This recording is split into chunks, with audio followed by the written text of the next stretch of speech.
The spotlight burns my eyes as I grip the microphone, but it's the only honest thing in this room. My fingers trace the cool metal stand while I scan the crowd at the Blue Note, searching for familiar faces. Tonight marks my first performance since Lily's birth, and the energy crackling through my veins isn't just from the usual pre-show jitters. I'm Hazel, and music has always been my truth. Until now, I never had to defend that truth to anyone. The band starts our opening number, and I lose myself in the melody. Jazz has a way of wrapping around you like smoke, making everything else disappear. For 3 minutes and 42 seconds, I'm free. No diapers to change, no bottles to warm, no expectations to meet. Then I see him. Ryan slides into a front row seat, his presence as jarring as a wrong note in a perfect chord. He wasn't supposed to be here tonight. He promised to stay home with Lily, said I deserved this night to myself.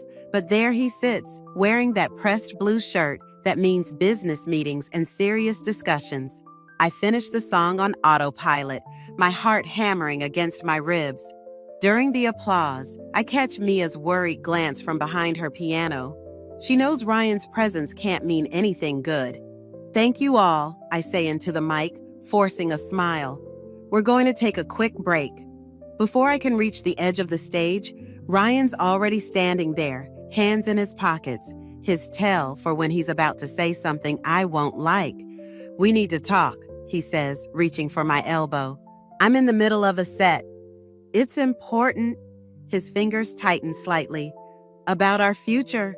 The green room feels smaller than usual as he closes the door behind us. My sequined dress catches the dim light, throwing scattered reflections on the walls like tiny distress signals. "Where's Lily?" I ask. "With Mom and Dad. They're more than happy to help," which is actually what I wanted to discuss. He leans against the makeup counter, blocking my escape route. "They've offered to help us financially, so you can focus on being a mother." The words hit me like ice water. Being a mother doesn't mean I have to stop being myself. "Nobody's saying that, honey." His smile doesn't reach his eyes. But you have to admit, trying to juggle everything isn't working. The late nights, the irregular schedule, it's not fair to Lily. Not fair to Lily or not fair to you. Don't be difficult, Hazel. Mom and Dad are offering us a fresh start. They can help manage your career, handle the business side of things. You could still perform occasionally, but in a more controlled way. The mirror behind him shows my reflection, and I barely recognize myself.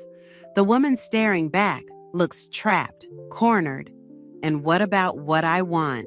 "What you want?" He laughs, but there's no warmth in it. "What about what's best for our family, for our daughter?" Through the thin walls, I hear the band starting up again. They're covering for me, buying time, but the message is clear. I need to make a choice. "I have to get back on stage," I say, moving toward the door. Ryan steps in front of me. "We're not done discussing this." "Yes, we are." I meet his gaze. "For now." As I push past him, his words follow me like a shadow. "You can't keep running from reality, Hazel. Sooner or later, you'll have to grow up." Back under the spotlight, I grip the microphone again, but this time it feels different. The metal is cold and foreign in my hands, like everything else in my life is becoming. The audience waits, expectant, unaware of the fault lines cracking beneath my feet. I open my mouth to sing, but for the first time in my life, I'm not sure what truth will come out. The Sunday brunch table feels like a battlefield, with Doris's china plates as landmines and Harold's investment proposals as ammunition. I watch them pass the syrup while they pass judgment, their smiles sharp as razor blades. "The market's absolutely perfect right now," Harold says, cutting into his waffle with surgical precision. "With Hazel's talent and our connections, we could triple her income within a year." Ryan beams at his father, while I feel Lily squirm in my lap. She's picking up on the tension, the way babies do. 3 months old and already more perceptive than her father. "I appreciate the offer," I say, bouncing Lily gently, but I'm happy with my current management. Doris reaches across the table, her manicured hand covering mine. Darling, we're family. Who better to trust with your future than family? The word trust coming from her mouth tastes like poison. I pull my hand away, pretending to adjust Lily's bib. More coffee? Ryan stands abruptly, already reaching for my cup, his tell when he's trying to diffuse a situation. I should check on the quiche, Doris announces, her heels clicking against the hardwood floor as she retreats to the kitchen. Harold leans forward, his voice dropping. Ryan tells me you're still performing 4 nights a week? That must be challenging with a newborn. I manage, but should you have to? He spreads his hands in a gesture of false concern. Our offer would give you more time with Lily. Isn't that what matters most? Before I can respond, my phone buzzes. It's Mia. 911. Call me ASAP. Excuse me, I say, standing with Lily. Diaper change. In the powder room, I balance Lily on the changing table and call Mia. They're making moves behind your back, she says without preamble. Sam just called. Ryan's been meeting with Vertex management. My stomach drops. Vertex is notorious for buying out artists' rights, stripping them of creative control. How do you know? Sam's cousin works there. They're drafting contracts, Hazel. Big ones. Lily starts fussing, and I cradle her closer. Ryan wouldn't. Wake up! He already is. Through the door, I hear Doris's voice. She just needs a gentle push in the right direction. Every mother struggles with letting go. I end the call and step into the hallway, where Ryan and his parents huddle in conversation. They scatter like cockroaches when they see me. Everything okay? Ryan asks, too casually. Perfect. I hand him Lily. Actually, I just remembered I have a meeting with the band. New set list. Now? His face tightens. It's Sunday brunch. Music doesn't take weekends off. I grab my purse, already heading for the door. Neither do lies, apparently. What's that supposed to mean? But I'm already gone, the sound of Lily's crying following me out to the car. My hands shake as I grip the steering wheel, but I force myself to drive normally past their windows. Let them think I'm just being difficult. Let them think they still have the upper hand. At the coffee shop where Mia waits, I order the strongest espresso they have. My friend's face is grim as she slides a folder across the table. Sam got copies, she says. It's worse than we thought. The documents inside detail a complete takeover of my career, performance rights, royalties, creative control, all tied up in legal language that makes my head spin. They need my signature, I say, but even as the words leave my mouth, I remember signing papers Ryan had brought home last week. Insurance documents, he'd said. Check the last page, Mia says quietly. There it is, my signature on a preliminary agreement dated 5 days ago. The coffee turns to acid in my stomach. I can fight this, I say, but my voice sounds hollow. You'll need proof of coercion and deep pockets. I think of Lily, of the life I want for her. Not this web of manipulation masked as family loyalty. Not this slow suffocation disguised as support. Then I'll get proof. I close the folder, my mind already racing ahead. And I'll make them regret ever thinking they could own me. Mia's eyes widen slightly. Hazel? No, I cut her off. They want to play family? Fine. Let's see how well they handle a real family crisis. As I drive home, I think about the careful facade Ryan and his parents have built. How satisfying it will be to watch it crumble piece by precious piece. They think they're protecting their investment, but they've forgotten something crucial. Cornered animals fight the hardest, and I'm just getting started. Ryan's laptop sits open on his desk, like a confessional, the blue light painting shadows across his home office. 3 a.m., and here I am, hands trembling as I scroll through emails I shouldn't be reading. Lily's midnight feeding gave me the perfect cover. Ryan sleeps like the dead after taking his anxiety medication. The first email makes my stomach turn. Regarding artist management acquisition, H. Morris. My maiden name, reduced to a business transaction. There are dozens more, spanning months. Timeline confirmed for contract execution. Preliminary paperwork filed. Projected earnings report attached. A new message from Doris catches my eye. Remember, darling, this is for her own good. Artists need guidance, just like I needed it back then. The floor seems to tilt beneath my feet. Back then? I dig deeper, finding buried correspondence about Doris's own failed music career 30 years ago. The pieces click together with sickening clarity. This isn't just about control. It's about reliving her own crushed dreams through me. A floorboard creaks behind me. Couldn't sleep? Ryan's voice is thick with artificial drowsiness. I close the laptop slowly, turning to face him. Just checking tour dates. At 3 a.m.? He leans against the doorframe, trying to focus his eyes. On my work computer? You're right, silly me. I move to pass him, but he catches my arm. While you're here, he says, we should discuss the Vertex meeting tomorrow. My pulse quickens. What Vertex meeting? Did I forget to mention it? His grip tightens slightly. Just a casual lunch. You, me, Harold, and their legal team. Legal team? I keep my voice neutral, though rage burns in my chest. For lunch? Standard procedure. He releases my arm, swaying slightly. They're very interested in your potential. My potential?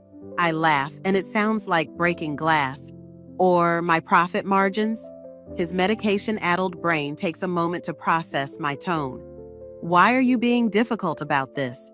I saw the emails, Ryan. The words hang between us like smoke.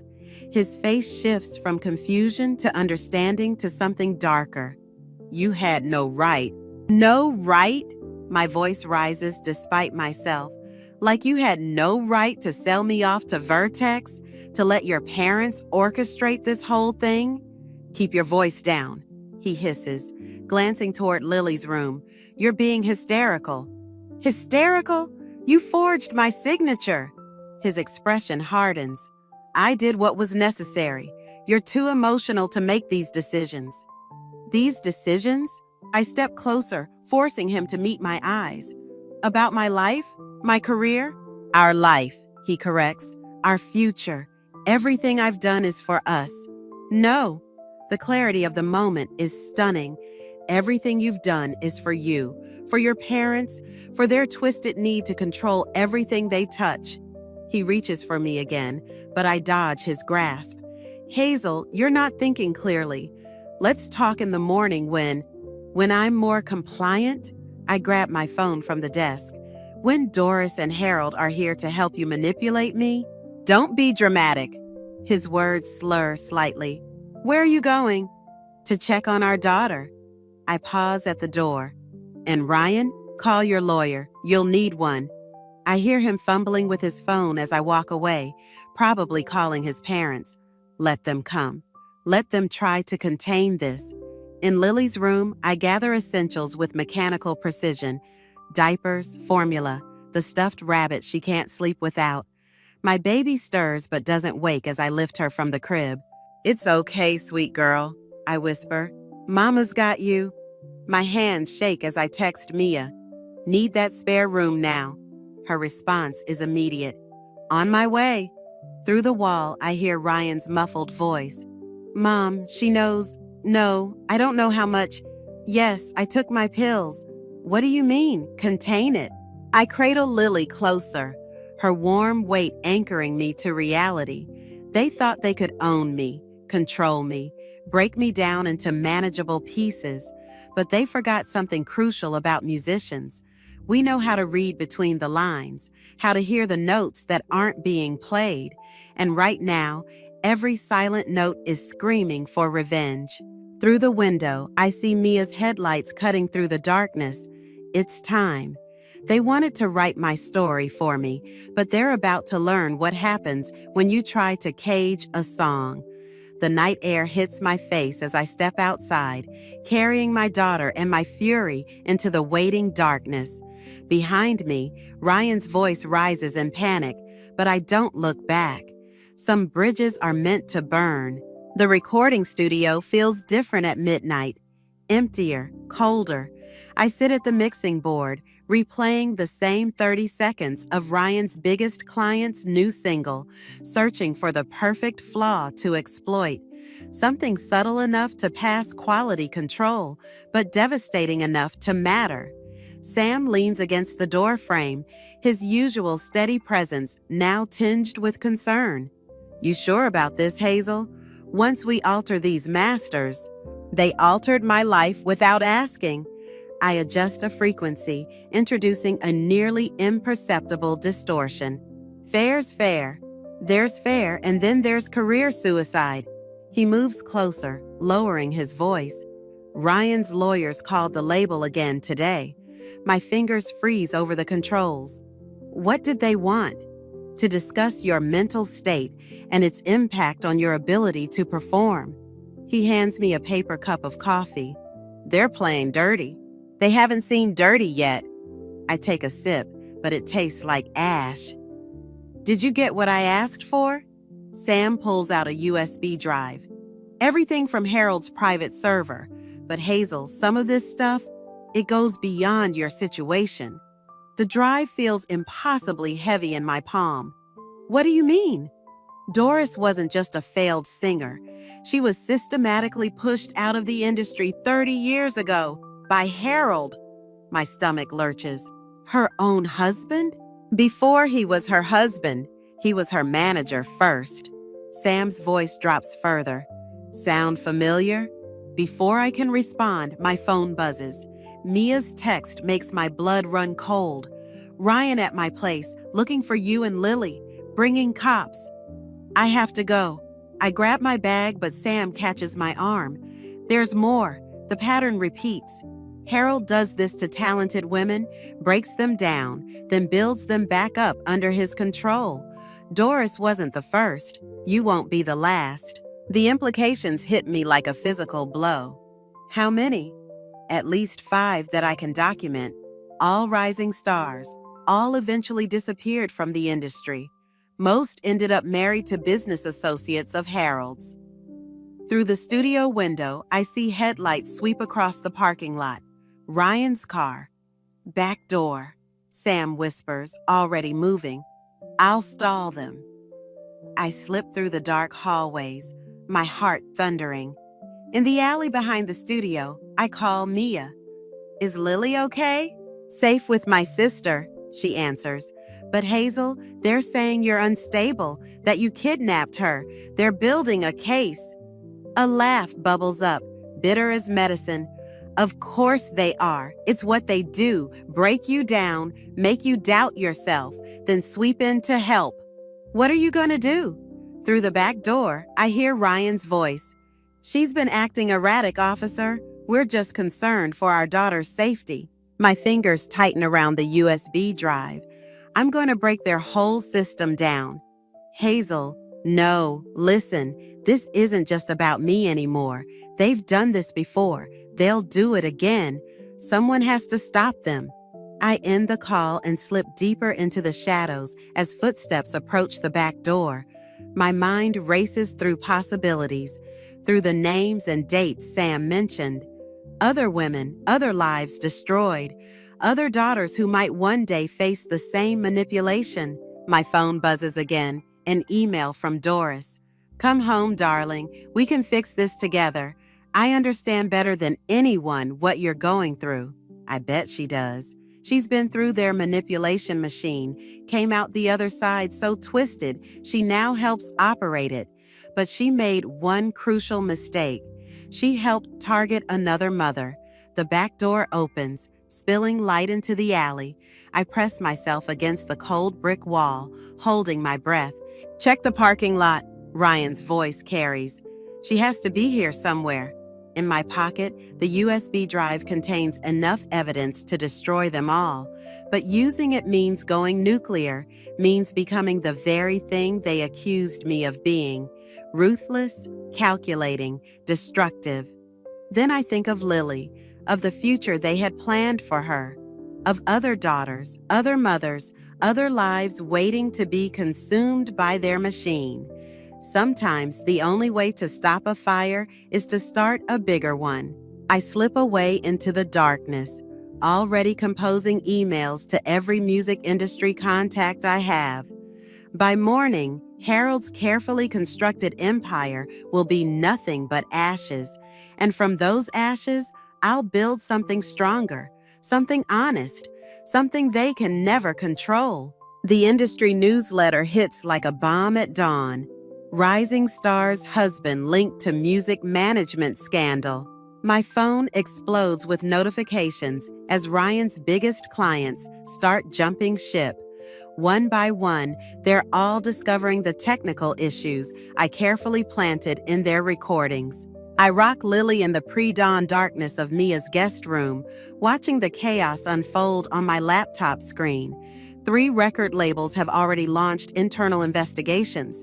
Harold's name keeps coming up in increasingly uncomfortable contexts. My phone rings.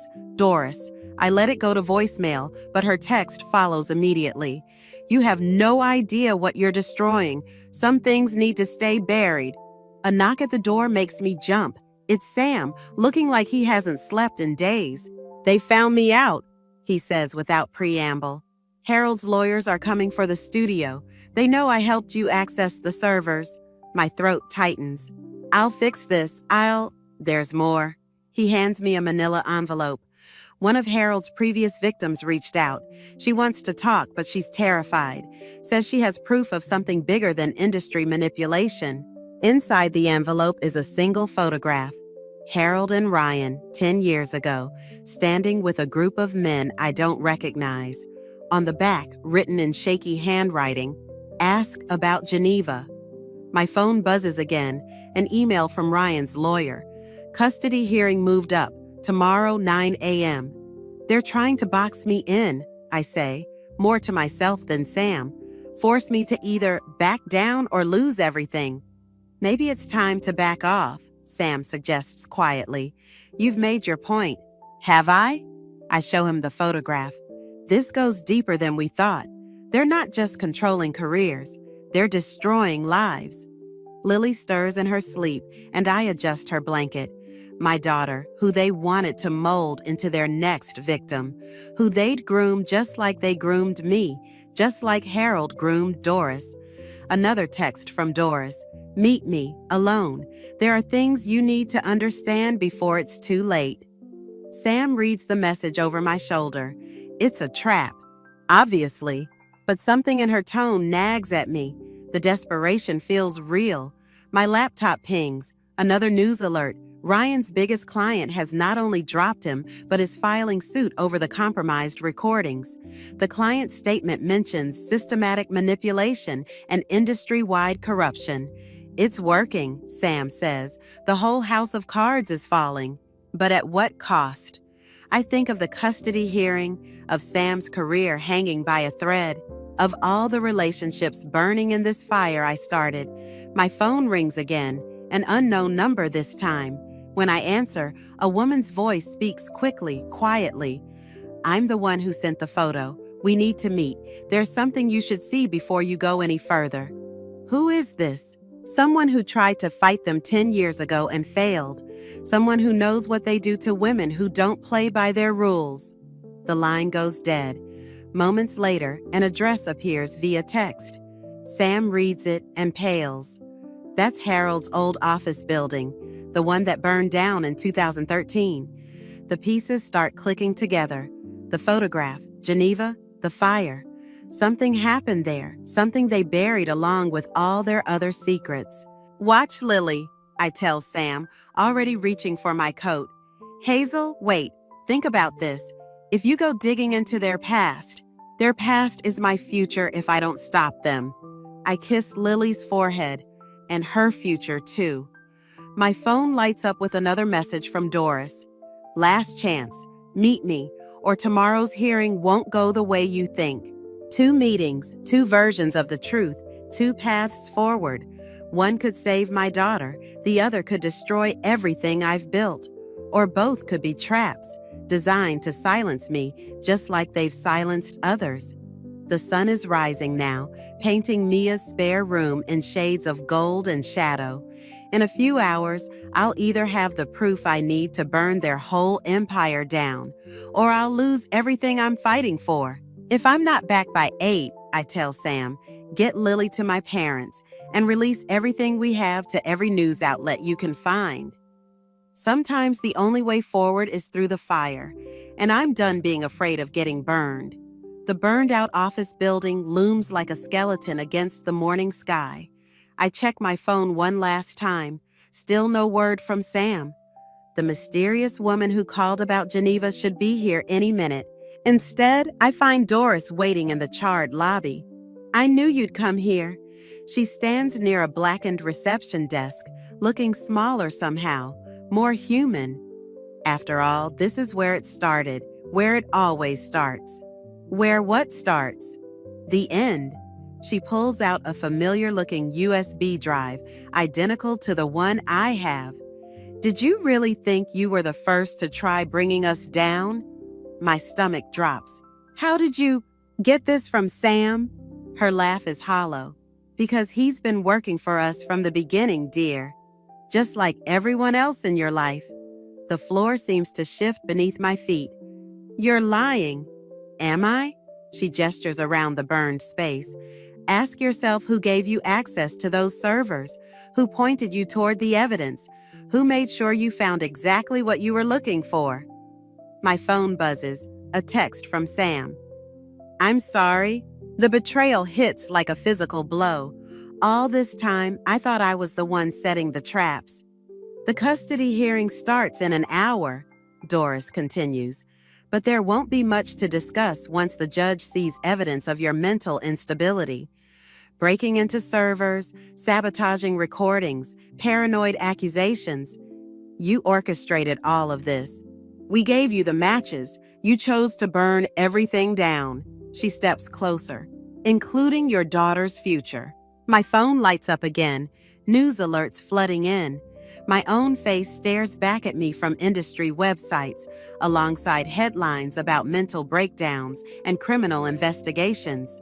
It's already done, Doris says softly. The papers are being filed as we speak. Full custody to Ryan, with supervised visitation after you complete mandatory treatment. You can't. We already have, but there's still a way out. She holds up a contract. Sign over your rights to the music, admit to emotional instability, agree to treatment. We'll make sure you can still be part of Lily's life. Through the broken windows, I hear car doors slamming, footsteps on gravel. That's the police, Doris explains. Sam provided quite detailed evidence about your activities these past weeks. My hands shake as I pull up my messages to Mia. Get Lily out, now. The response is immediate. Already done, but Hazel, there's something you need to know about Ryan. The message cuts off as my phone dies. Perfect timing. It's over, Hazel. Doris's voice is almost gentle. Don't make this harder than it needs to be. The footsteps are getting closer. Through the haze of panic, a detail finally clicks. Why this building? I ask. Why meet here? Something flickers across Doris's face. Fear? Because of Geneva? The word makes her flinch. What happened here, Doris? What really burned in that fire?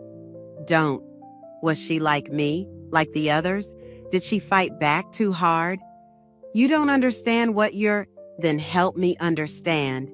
I step closer, even as the footsteps reach the door. Tell me what happened to Geneva.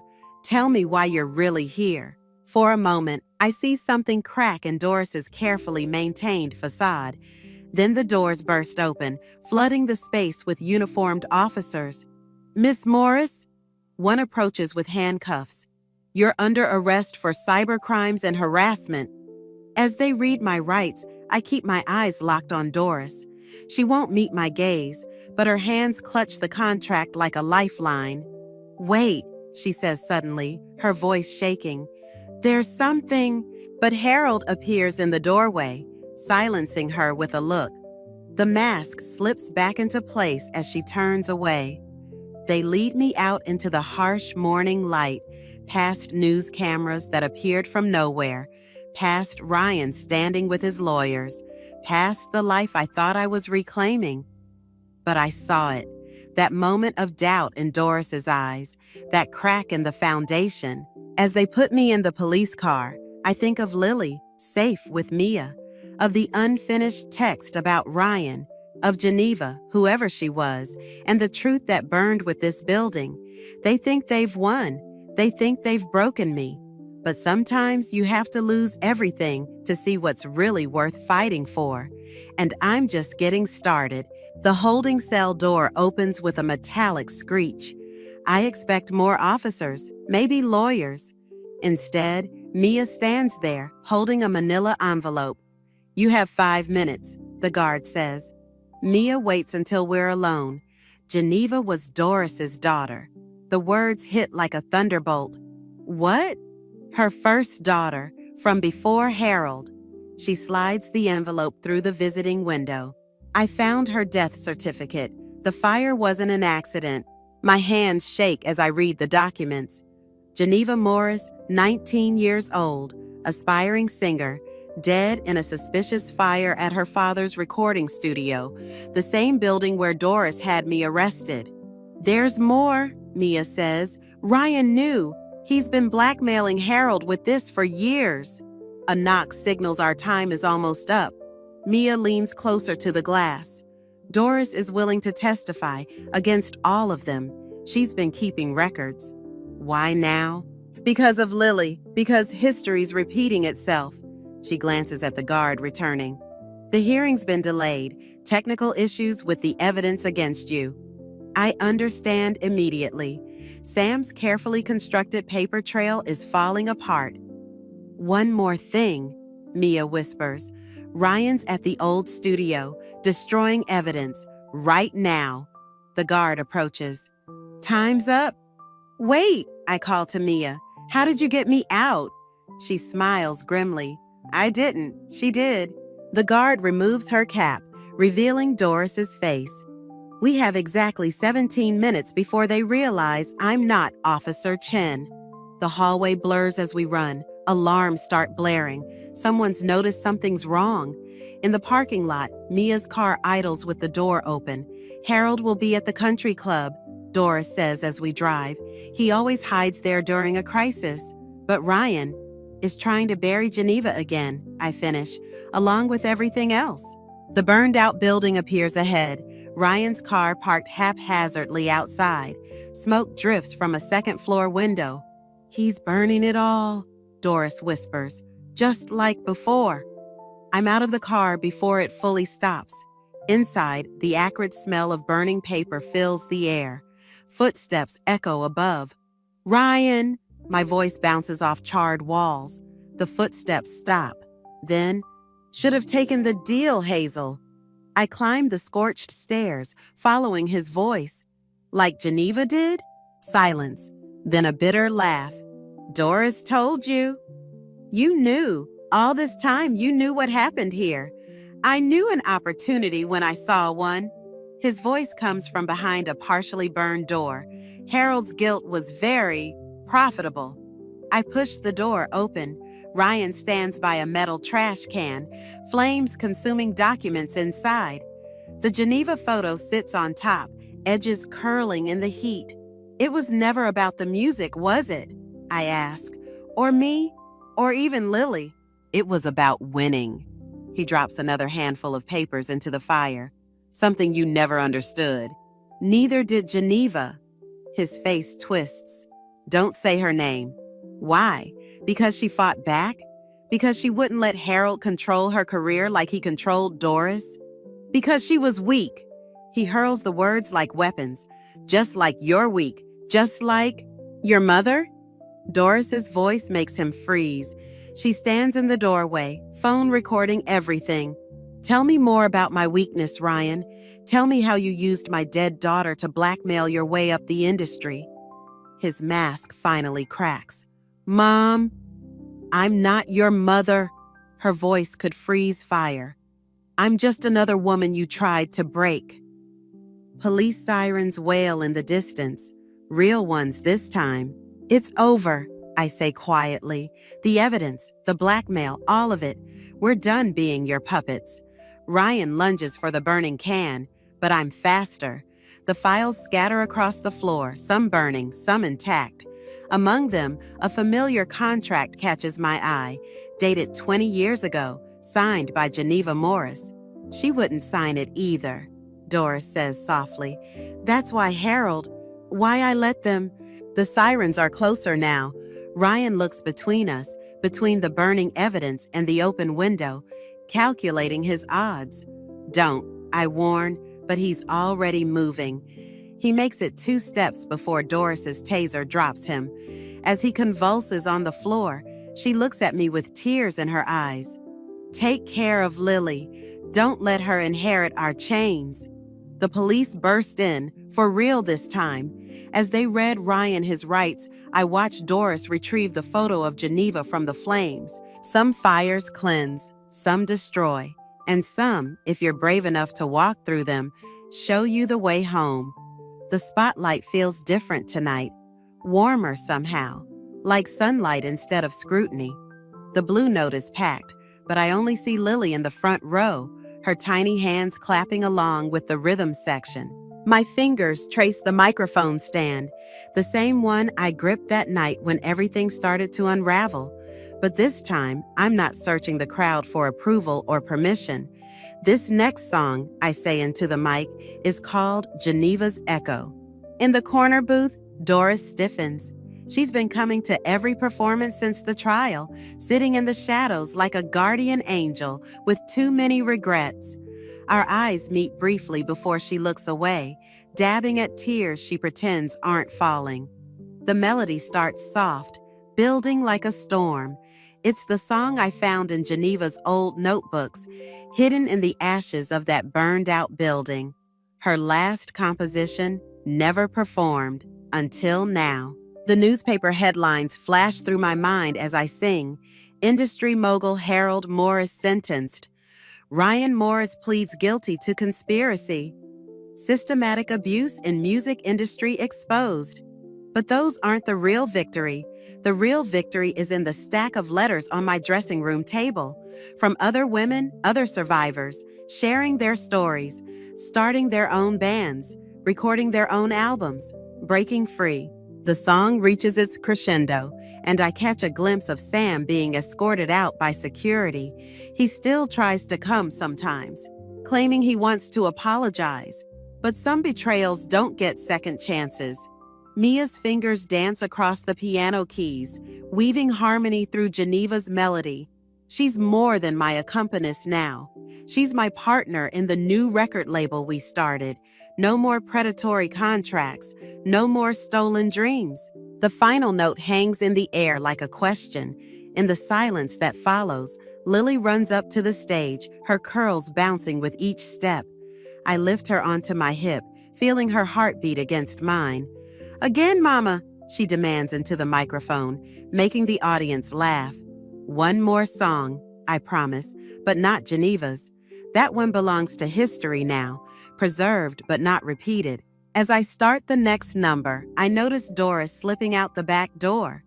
On her table, she's left an envelope, another piece of Geneva's story, another shard of truth to add to the mosaic we're building. The industry papers call it a revolution.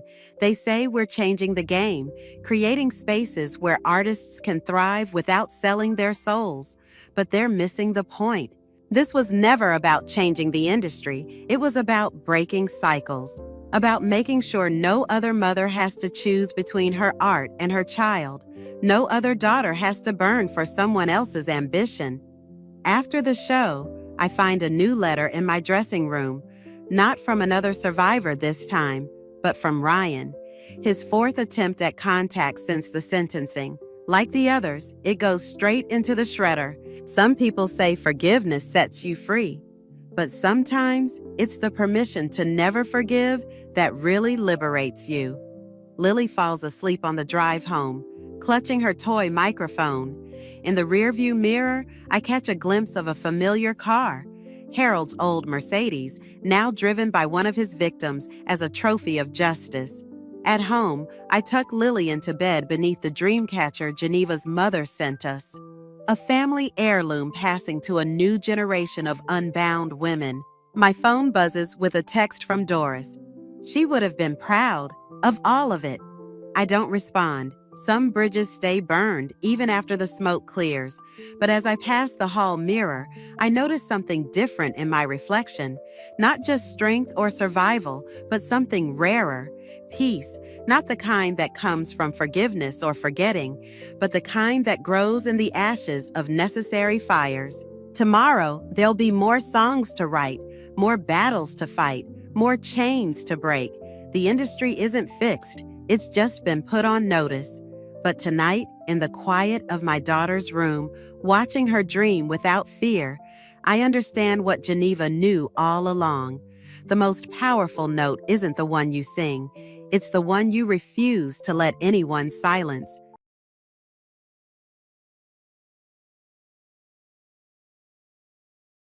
Why haven't you washed the shirt that was in my room? I need to wear it tomorrow, so I'm in trouble if you don't wash it. Huh? If it's laundry, put it in the laundry basket. Why don't you put it there when you take a bath? I forgot, so you should put it in. Why are you getting mad at me? Can't you do the housework properly? Since you're at home, you should at least be able to do that much. No way. Isn't that unreasonable? When we were dating, he was a gentleman. But as soon as we got married, he started showing his true abusive nature. Does he want me to pick up the laundry he leaves around in his room? Enough already. Don't you realize that what you're saying is absurd? I'm not asking you to do the housework with me, just do the bare minimum. Look. Don't you understand your own position? You, being a woman, are defying me, your husband. You are a woman, so instead of defying me, you should think and act to serve me. You're just like a mere housemaid, right? The moment I heard just like a mere housemaid, something inside me snapped. So? He's always seen me just as a housemaid. Understanding that explains his behavior so far. I see. I guess I misunderstood a little. I'm sorry. If you understand now, that's fine. From now on, consider your position properly. Otherwise, it just makes me mad. You are a woman, and your position is lower than mine. Don't forget that. No. I want a divorce now. I refuse to be used as your housemaid from now on. When I said that, my husband became even more furious, but we ended up deciding to divorce. After getting his signature on the divorce papers, all I have to do is leave the house. Then I slowly opened my mouth. Well then. I hope you're not chosen in the next round of a layoff. Huh? What are you talking about? Because. My name is Lisa, I live with my parents in a house in LA. This year I turned 32, so sometimes I'm told why I still live in my parents' house. Mom? I managed to get tickets for the Hawaii trip we were talking about going on together. Hey? We did talk about it, but you really got the tickets? It's around New Year's, wasn't it expensive? Don't worry about the price. Creating memories with the whole family is much more important. Since I had some spare time, I took my parents on trips and renovated our house. I did whatever I could for them. My parents both worked and put me through a private university. They spent most of their earnings on me, so I am immensely grateful to them. They are the reason I am who I am today. That is an unchangeable fact. I know you're earning money, but, are you sure? Maybe I'm being overly cautious. But I'm a bit worried because I don't know much about it. it's stocks. I'm also investing in cryptocurrencies and other things. But being a major shareholder brings in the most profit. I get a substantial amount of money from it and I have savings, so don't worry. I started investing in my 20s and built a significant wealth through it. However, I didn't splurge but instead bought shares in a company and now I'm a major shareholder. Because of these profits, I've been able to earn a good amount of money without doing much.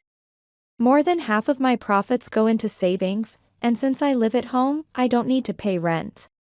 That's why, even if I spend money on living expenses or going out, the expenses aren't too big. That day, I was supposed to visit the company to check things out. So I was preparing from the morning.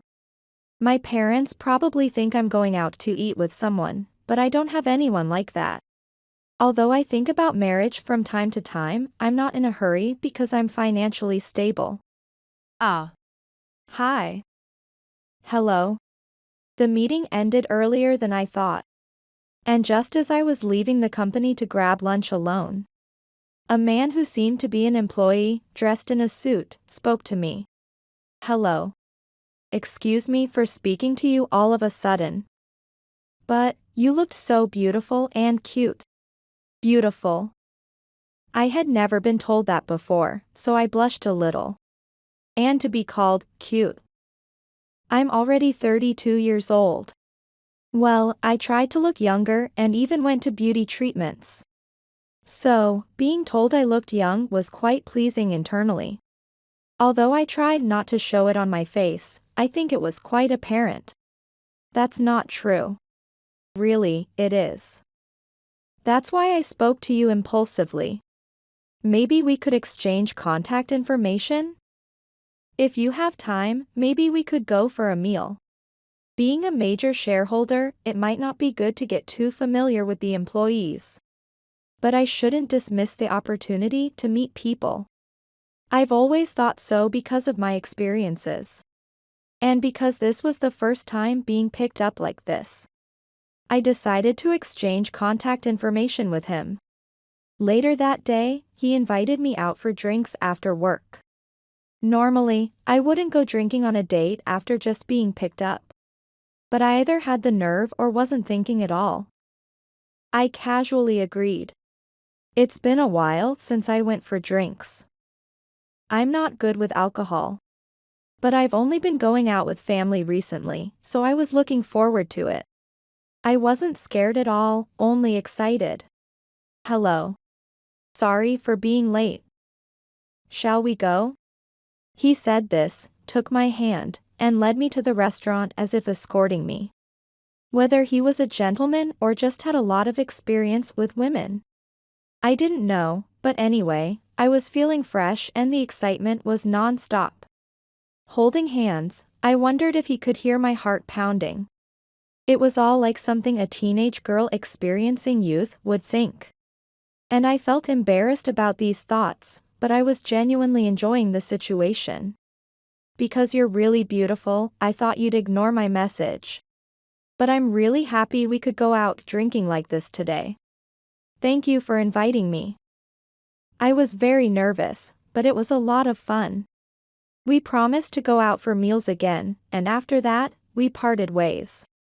It was a meal I truly enjoyed from the bottom of my heart. After exchanging daily messages, we started dating 3 months later. As both of us were in our 30s, after a year of dating, we decided to get married. Congratulations. From now on, be happy with your husband. Yes. Thank you.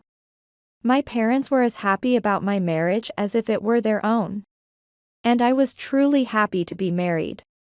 Even if I say I'm financially secure, parents will always pass away before their children. That's why I thought I needed to find someone I could call a life partner. When I was an immature student, I had naive illusions about marriage being an eternal bond with someone you love. But at this age, marriage isn't just about being with someone you love. It's also about thinking about the future. Well, I'm lucky to have married someone I truly love, not just for the benefits. It was fortunate that I didn't have to consider financial aspects. But married life hasn't gone as well as I thought. I had thought this happiness would last forever when we just got married. How's your day? I made your favorite fried chicken today. Eh? Didn't I tell you? I'm going out to eat with friends today, so I'll change and then leave. Eh? Is that so? If you had plans to go out, you should have told me sooner. Then I wouldn't have prepared all this food. Why don't you just eat it alone? Well, I'm leaving now. I have tomorrow off, so I won't be home until morning. Not coming home until morning. I'm not mad about that, but I wish he would consider me more. He said he had never cooked for himself. Probably he doesn't understand how hard it is to make a meal. But this is about considering me. If he thought about me even a little, he would have contacted me before I prepared the meal. Well, it's okay for today, but can you let me know a little earlier next time? Otherwise, I won't make food for two. Just freeze it or whatever, adapt on the fly. It's too bothersome to contact every time. Bothersome? Is he serious? When we were dating, he used to escort me like a gentleman. The complete opposite of how he is now. But now, it feels like he only sees me as a convenient housemaid. Of course, I think it's my job to do the housework since I'm a housewife. I haven't told my husband about being a major shareholder. But I've been contributing half to our living expenses. As though I have some savings from past investments. But because I'm not working and stay at home, he thinks it's natural for me to do all the housework. I don't have a problem with that itself. But, as a person, he could consider my feelings a bit more. Because he's tired from work, I prepare meals to match his return time. I go shopping in the evening and cook elaborate dishes, sometimes taking an hour or two. Yet, I just sighed. Eating alone that day felt lonely. So I went back to my parents' house and enjoyed a meal with them for the first time in a while. I don't want to restrict him from going out because we're married. But, don't you think he could consider me a little more? Maybe, he's like a typical domineering husband. My father was like that too, but there were quite a few people like that back in the day. It was natural for women to do housework, it would be fine if that was all. But some people think it's a woman's duty to devote herself to men. Maybe that's it. I feel like he sees me that way. Indeed, what my parents are saying might not be wrong. I'm not generally emotional, and if something bothers me, I deal with it internally. So, I never complain to my husband to the extent that it leads to a fight. Maybe this personality of mine is encouraging his behavior. But, it's wrong for me to blame myself. I'm not doing anything wrong, nor am I saying anything strange. The one doing strange things is not me, but my husband. The one who needs to reconsider his actions and thoughts is not me, but my husband. Well, even if I think this way, my husband's attitude might not change. And I was starting to regret getting married a little. The next day, my husband had the day off, and he slept until noon and woke up at 1 p.m. Why haven't you washed the shirt that was in my room? I need to wear it tomorrow, so I'm in trouble if you don't wash it. Huh? If it's laundry, put it in the laundry basket. Why don't you put it there when you take a bath? I forgot, so you should put it in. Why are you getting mad at me? Can't you do the housework properly? Since you're at home, you should at least be able to do that much. No way. Isn't that unreasonable? He wants me to pick up the laundry he leaves around in his room? And he always tells me not to enter his room without permission. Therefore, I can't pick up the laundry in his room. Besides, there's a laundry basket, so why doesn't he put it there when he takes a bath? Leaving clothes strewn about. Can't he do such a simple thing at his age without being told? It's like scolding a child. I was really angry at my husband's attitude of expecting me to do everything, and even I, who am usually calm, was about to lose my patience. Enough already. Don't you realize how unreasonable you're being?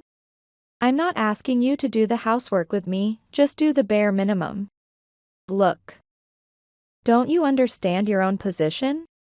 You, being a woman, are defying me, your husband. You are a woman, so instead of defying me, you should think and act to serve me. You're just like a mere housemaid, right? The moment I heard just like a mere housemaid, something inside me snapped. So, he's always seen me just as a housemaid. That explains his past behavior. Not treasuring me as a wife, but getting angry when things don't go his way. Because he sees me as a convenient housemaid, it's natural for him. At this point, I have no love left for my husband. A marriage that is one-sided will inevitably fail. Both parties must love, understand, and respect each other. If we don't do that, there's no point. Have you always thought of me this way? Why do you ask that all of a sudden? It's obvious, isn't it? Am I saying something strange? I see. I guess I misunderstood a little. I'm sorry. If you understand now, that's fine. From now on, consider your position properly. Otherwise, it just makes me mad. You are a woman, and your position is lower than mine. Don't forget that. With that, he went back to his room. Now that I have confirmed his feelings, I have no regrets left. I immediately prepared the divorce papers and took them to him. Here. I want a divorce. I refuse to be used as your housemaid from now on. Huh? Divorce? What do you mean by that? Don't say things on your own. Why do I have to live a married life with someone who doesn't cherish me? That's unthinkable, isn't it? Is there any benefit for me to stay married to you? You, a woman, wanting a divorce, are getting too carried away. Getting too carried away? What is he talking about? It seems he doesn't understand who is really being unreasonable. Although I've never boasted about being a major shareholder or used it to assert dominance. Our social statuses are different. I wish he wouldn't get carried away either. Men are supposed to be in a higher position, right? Yes, that's right. If you understand that, then stop saying such outrageous things like wanting a divorce. You have no right to choose that. No. If you say that men's position is higher, then isn't it embarrassing for you to be told off by a woman like me? Normally, if you're told this much, it would be better to divorce quickly and remarry someone more loyal to you. Why are you so fixated on me? Could it be that you can't bear to part with me? Being someone who prides himself so much. Just changing my approach a bit can overly stimulate his pride. Despite looking down on me, can't he part with me? If I said that, it would probably enrage him. That's why I provocatively said it with a laugh, stirring him up.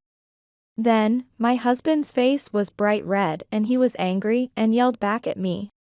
As if he was about to get out of hand. What? Don't mess with me. Who's clinging to you? There are plenty of replacements for you if I look. I've told you many times, don't get cocky. Then let's get divorced right away. I think it's the limit for me to continue being married to you. And you probably don't want to live with someone who can't fulfill the role of a wife, right? I'll divorce you right now. You underestimate people too much. Just remember, even if you beg, I'll never remarry you. Remarry me? Who does he think wants that? I'm the one asking for a divorce, why would he think I'd want to remarry him? Maybe he's just that confident in himself? If that's the case, it's laughably delusional. Where does such confidence come from? There can't be anyone in this world who would love someone like him. He looks down on people based on gender differences. If someone who could say they want to marry him appears, they would end up a victim like me eventually. Well, he probably thinks his patriarchal attitude is cool. But his life post-divorce is none of my concern. I just think he should continue with his delusions, and I just want to get divorced quickly.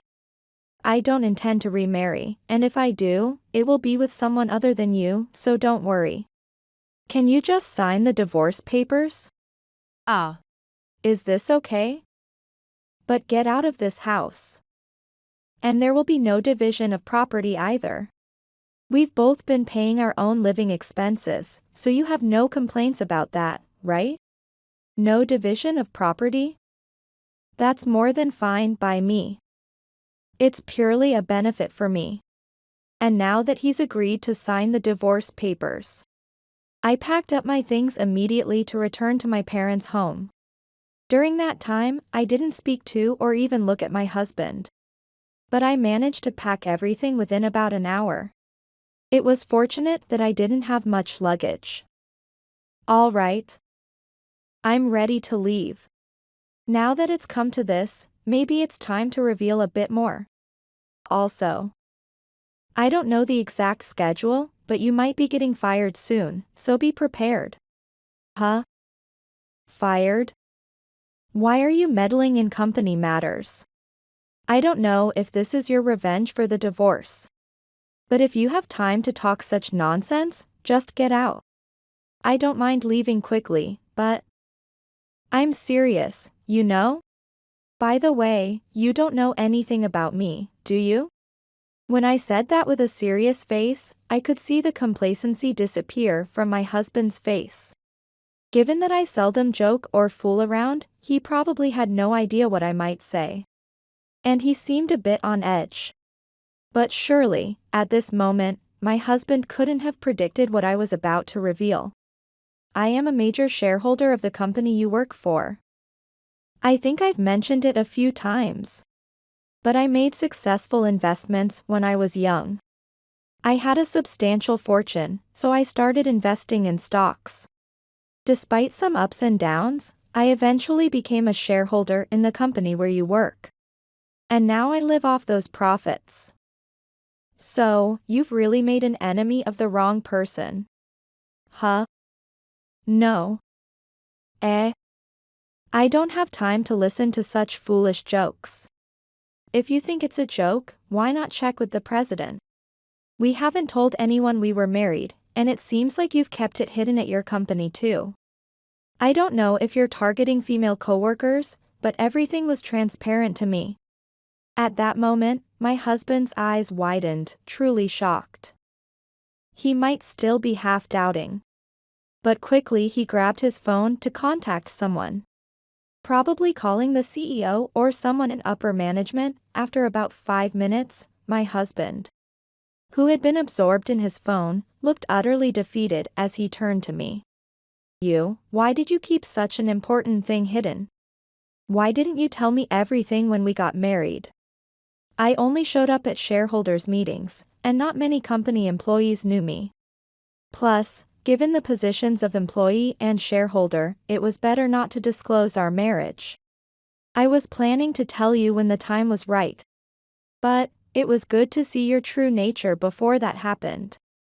Can you give me back the divorce papers first? No divorce. If there's anything you're dissatisfied with in what I've done so far, I apologize and will strive to improve. So let's talk for now. As expected, it was the response I anticipated. He would do anything if it meant protecting himself. But to think that after saying women are beneath men, that he could humble himself like this is almost impressive. If he truly had any pride, he wouldn't grovel to this extent, no matter my position. After all his loud claims about divorcing. So, you don't want to divorce anymore? Prioritizing self-preservation over your own pride? I expected it, but I didn't think you would show such a pitiful side. No. I was wrong. I'm seriously sorry. I had no idea you were such an incredible person. I really respect you. Respect? Wasn't it he who said that women are beneath men like him? The ones to be looked down upon? No matter what he says now, my feelings won't change. I really feel bad. Can you forgive me? From now on, I'll strive to be a good husband. So, let's start over together, okay? Impossible. I would rather throw everything away and start my life over than try again with someone like you. That's how I feel. Oh, and by the way, there's a personnel cut planned soon. People whose humanity has ended, like you, aren't needed at the company. My words clearly made him panic. Not only was he facing divorce, but his job situation was also in jeopardy. As I've said many times, my feelings haven't changed. And I don't care about what happens to him after the divorce. Given how he had treated me like a mere housemaid and exploited me, I owe him nothing. Well, I don't know what will happen next, but our divorce is certain. So, take care of yourself. I won't offer any help. With that, I took my belongings and the divorce papers and left the house. My husband followed me out, but I quickly got into a taxi, and that was the last I saw of him. The sight of him running after me, looking miserable until the very end, was simply comical. Where had the domineering husband gone? Well, that must have been his true self. Before going home, I stopped by the municipal office to submit the divorce papers. The divorce was finalized, and we were strangers once more. I then went straight home. I told my parents everything about the divorce. That must have been tough. But divorcing such a person was the right decision. You're still young, and you can find someone much better. That's right. These days, being a domineering husband is unthinkable. And he's probably regretting divorcing Lisa by now. Thank you both so much. Being able to decide on the divorce quickly was because I knew you were on my side, really. Thank you. Having people who truly support me in times of trouble is the biggest difference between me and my ex-husband. He always put himself first, whereas I have always valued those around me. That's why the post-divorce difference will be significant. A month after the divorce, I received a call from the CEO. Hello. I'm calling to report on the personnel cuts. According to the CEO, my ex-husband had become a target of the cuts and was being let go. I hadn't told him to fire my ex or put any pressure on him. Apparently, his attitude towards work was problematic. And there were also complaints from female employees. My ex-husband likely kept the marriage secret because he wanted to play around with women. But indeed, divorcing such a person was the right decision. Staying married to him would never have brought me happiness. And I should be happy to have been freed from him within a year. I see. Thank you for going out of your way to report this. Given his personality, what he'll do about re-employment? Well, it's certain that a bright future isn't waiting for him. That's true. There's a lot of self-inflicted misery involved. But he's no longer someone who concerns us. Hearing about my ex-husband's miserable fate did give me some relief. Of course, it might be questioned morally to feel relieved by someone else's misfortune. And that may be true. However, realistically, my ex-husband had completely messed with my time and dignity. So such an end seems only natural to me. What you do comes back to you in kind. Unlike me, who suffered little damage from the divorce. My ex-husband is now jobless and living a lonely life. The difference lies in what we've done up until now. Mom, how about we all go to a beach resort this coming weekend? That sounds nice. Should we ask your father to drive us? He really likes the car you bought for him. It's been a while since the divorce, but I am still living happily at my parents' home. Life here is so much more enjoyable compared to when I was married. My parents never complain or say unreasonable things to me, allowing me to live freely. I think it's a good environment for both me and my parents. Human relationships are complex and not easily built. It's common to want to get along with someone only to find out that your personalities don't mesh. But without a mutual understanding and willingness to compromise, nothing can be achieved. Marriage is not easy, it requires both parties to give and take and cooperate. My ex-husband never showed such an attitude. And unless he understands this, he'll likely repeat the same mistakes. I don't know if I'll remarry or what I'll do from here, but for now, I want to enjoy the present. Besides, marriage is different from just dating. With the lessons learned from this failed marriage, if I ever consider remarrying, I hope to choose someone who will not be a mistake. Someone who truly considers others, not selfishly, but who can mutually respect each other.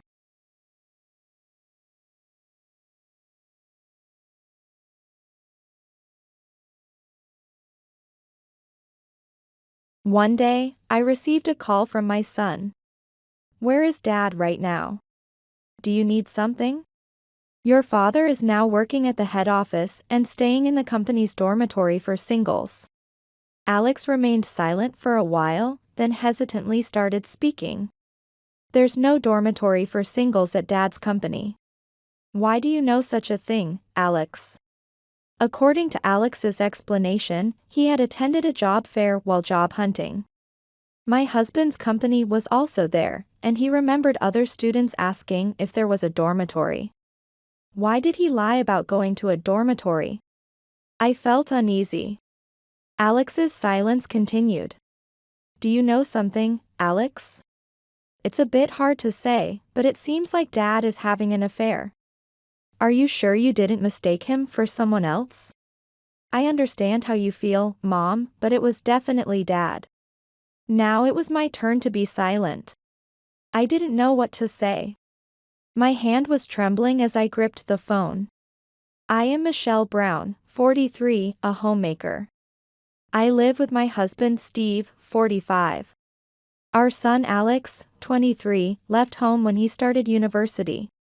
We get along well with my in-laws, who visit our home from time to time. I heard from a friend that especially the mother-in-law dislikes coming to the house. I don't mind it, and it's nice to have a chat.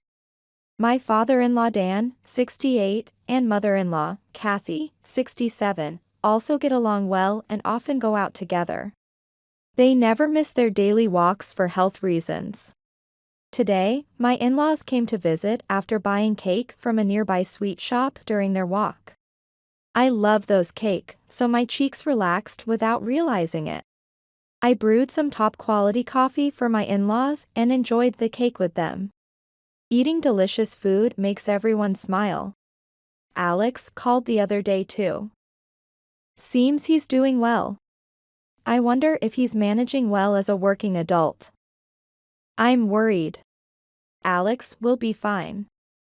He's responsible and considerate, so everyone likes him. I hope so. Michelle, you need to let go a little. I understand you're worried, but Alex is a grown man now. Alex has always been close to his grandparents. Even during his university days, he regularly contacted his grandparents. He's considerate towards others. He always calls at 8:50 p.m. I wondered why that was. Noticing my curiosity, my father-in-law started to explain. Most likely, he knows we watch dramas starting at 9 p.m. So he calls during the commercials. Calling after 9 p.m. would be inconvenient as we'd be watching the drama. I thought that made sense. He's considerate like that. I thought he must be doing well at his company too. That night, I told my husband about his parents' visit. However, his reaction was lukewarm. I sarcastically thought he might still be in his rebellious phase. My husband doesn't seem to get along with his parents. Is that so? That was all he said, and the conversation did not continue. My in-laws are easygoing and soft-spoken. It's hard to believe my husband came from these parents. While we were dating, he always smiled and was always a gentleman. He always walked on the roadside when we were walking. But my husband changed drastically after we got married. His tone became arrogant, almost as if he was saying, "I'm the one supporting you." Was it my fault for being deceived, or was I foolish for not seeing through him? Now, the only thing keeping us together is our child. But unusually, my husband was in a good mood today. I got assigned to the head office this spring. Finally, my luck is turning around. That's great to hear. I was also pleased for another reason. If his salary increased, he might give me more for living expenses. My husband only gives me the living expenses and manages the money himself. I don't even know how much my husband earns. Until now, the living expenses were just enough, and we had no spare money. I thought this would allow us to live a bit more comfortably. But his next words shattered that thought. I've decided to move into the company's dormitory for a while. It's too far to commute from here, and renting a room costs money. I completely agreed with his decision to live alone. Since you'll be alone, I'll reduce the money a bit. I have my own living expenses too, so this should be enough, right? The amount he mentioned was less than half of what it is now. That wouldn't be enough even for one person to live on. If you don't have enough money, you can do part-time work or whatever you like. I was speechless. You don't have to come see me. It's a waste of train fare, and the dormitory doesn't allow women. I had no intention of visiting, but more than that. Living on less than half the expenses was unimaginable. You're getting promoted, right? Why would you decrease the living expenses? That's odd. I didn't say I wouldn't give you living expenses. So, you don't need them, right? Faced with that response, all I could do was fall silent. Who would want to visit such a terrible husband? But I hadn't realized that this was a cunning tactic to discourage me from visiting him. Reluctantly, I decided to get a part-time job. Otherwise, I wouldn't even be able to afford my own meals. It was my first time visiting the employment office. Many people were there looking for jobs.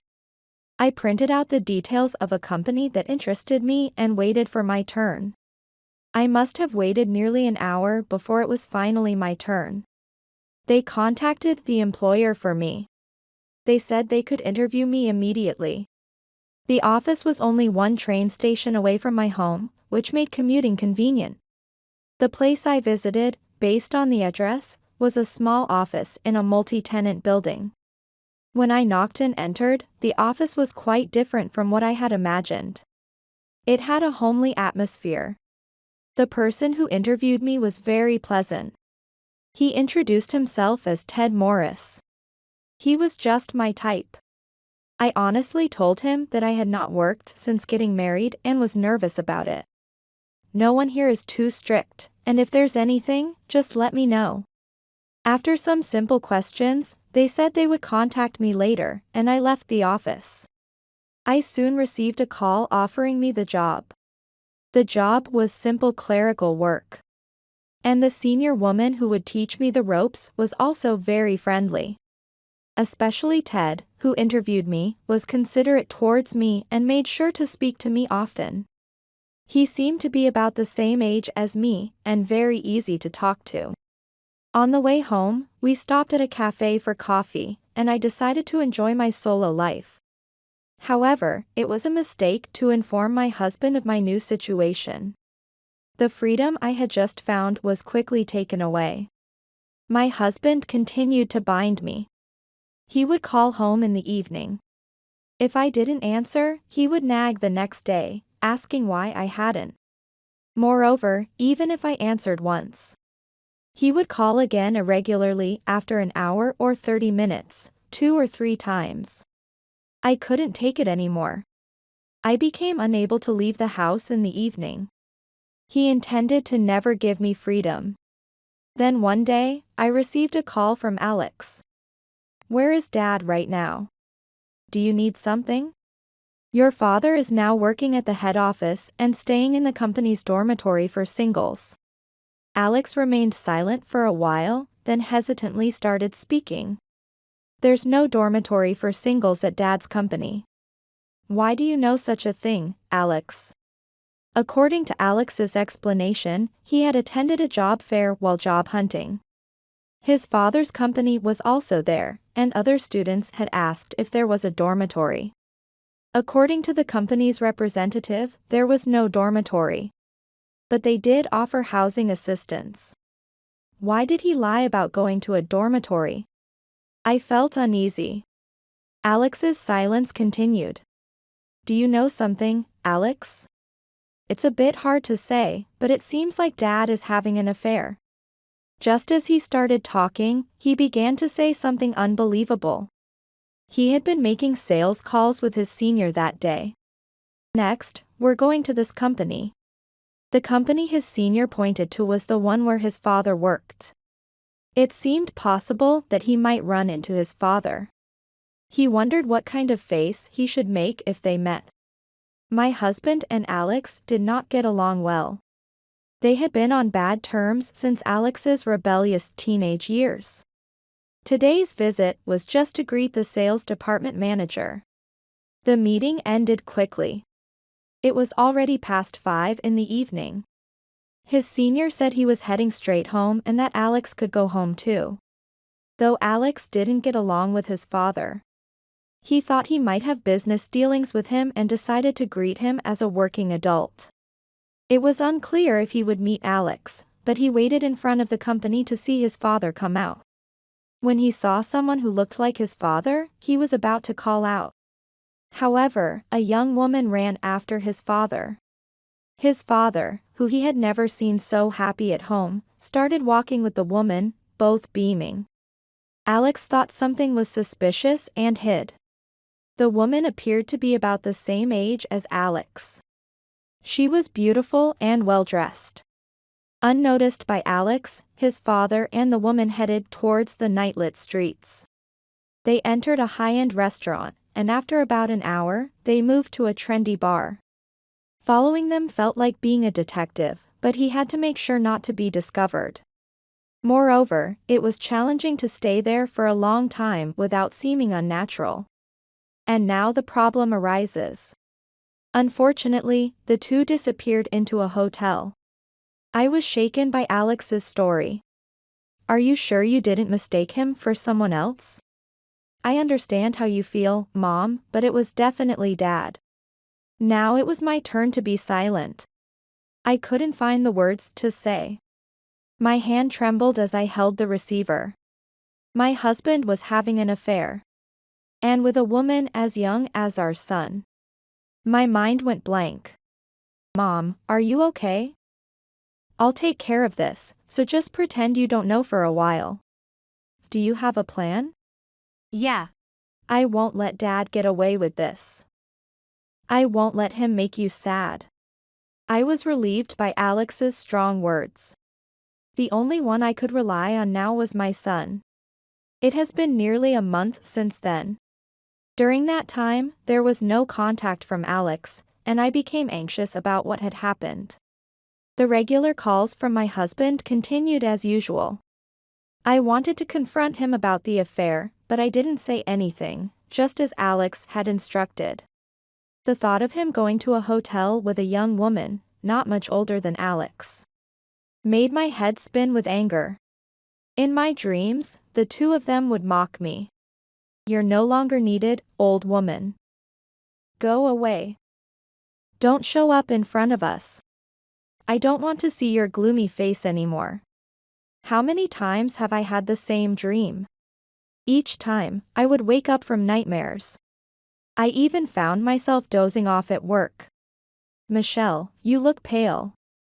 Are you feeling ill? I haven't been able to sleep well lately, and I'm suffering from sleep deprivation. Sounds like insomnia. Is there something worrying you? I couldn't tell the truth and only managed to give vague responses. While living through these unsatisfying days, I received a delightful call from Alex.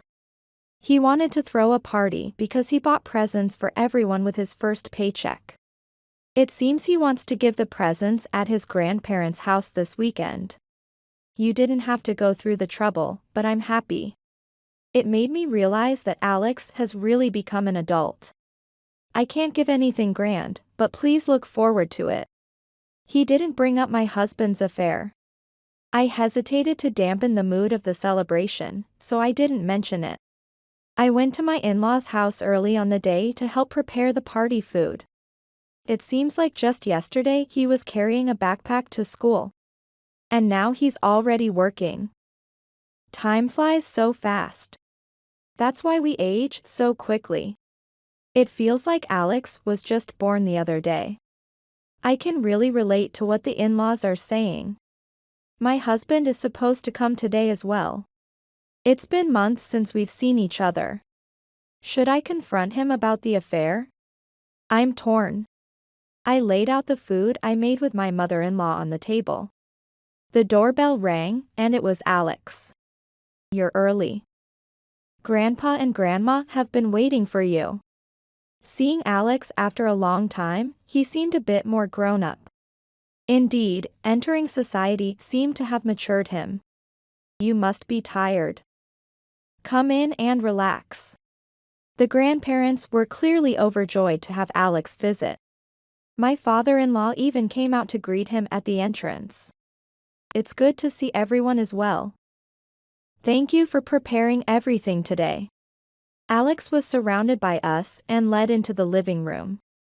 While I was preparing drinks for everyone, Alex was bombarded with questions. Have you gotten used to your job? Are your seniors treating you well? Are you eating properly? The grandparents had a lot of questions and fired them rapidly. Alex answered all the questions without showing any annoyance. My senior takes good care of me, and I'm gradually being given more responsibilities.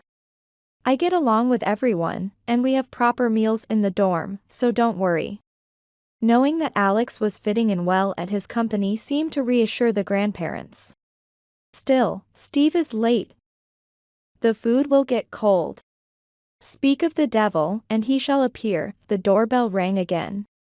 Sure enough, it was my husband. Sorry, I'm late. Work just wouldn't end. Dinner started. I made dishes that were Alex's favorites. He kept saying how delicious everything was. In contrast, my husband ate with a sullen expression. After the meal, we moved to the living room. Finally, it was time for Alex to give out his presents. First, this is for Grandma and Grandpa. What was handed to my father-in-law was a long box tied with a ribbon. What could this be? I'll open it now. Please do. It's something Grandpa has been wanting.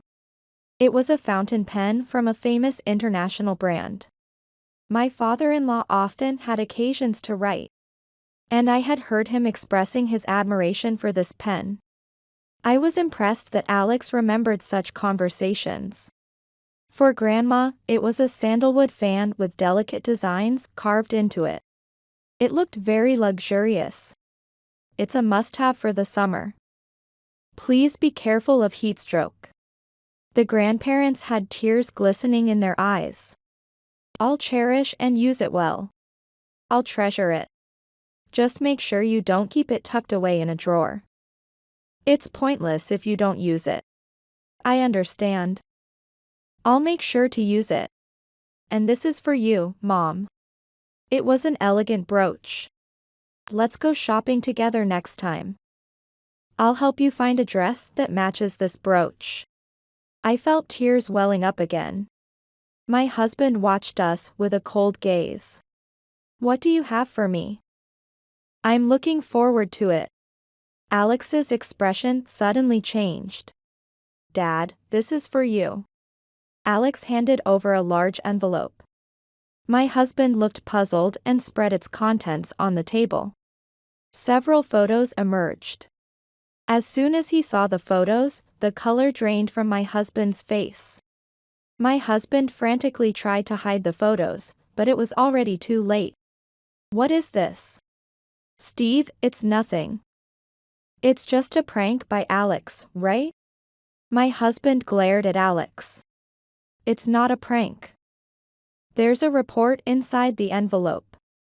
Alex pulled out a report from the envelope. It detailed my husband's actions meticulously.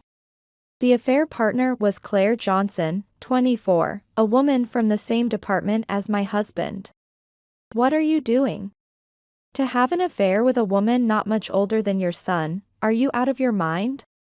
Faced with my father-in-law's angry voice, my husband shrank back. Normally a mild-mannered person, his anger was terrifying when roused.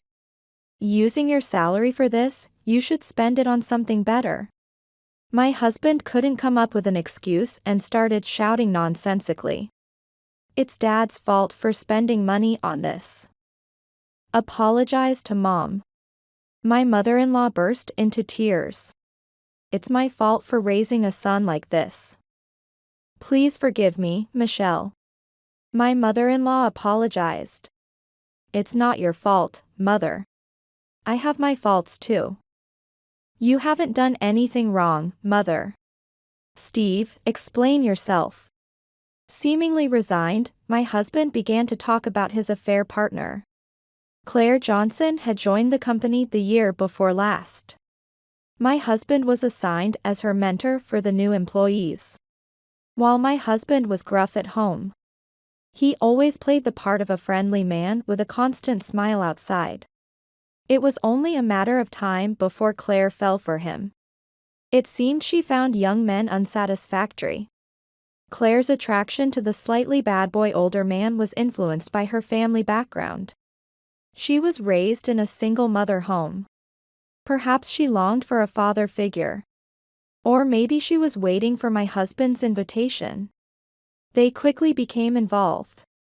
It appears true that he got transferred to the main office. They started living together in an apartment.